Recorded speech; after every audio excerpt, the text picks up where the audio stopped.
संत कबीरदास 15वीं शताब्दी के कवि और संत थे, जो भक्ति आंदोलन का हिस्सा थे और अपने दोहों के लिए जाने जाते थे, जो आज कबीर के दोहे के नाम से प्रसिद्ध है। उनके जन्म के आसपास कई सिद्धांत हैं, जिनमें से एक प्रमुख यह है कि उन्हें एक गरीब मुस्लिम जुलाहा जोड़े ने एक झील पर पाया था और गोद ले लिया था।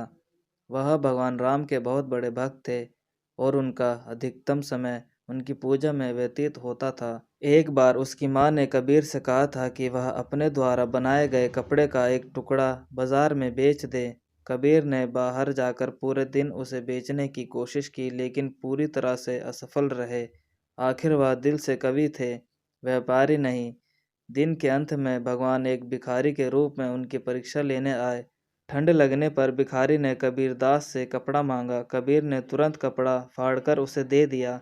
फिर भगवान उसके बाद एक और भिखारी के रूप में एक कपड़ा मांगने आए और कबीर ने बाकी कपड़ा दे दिया। फिर यह महसूस हुआ कि क्योंकि उन्होंने कपड़े बेचे बिना किसी को दे दिए, उनकी माँ को गुस्सा आएगा।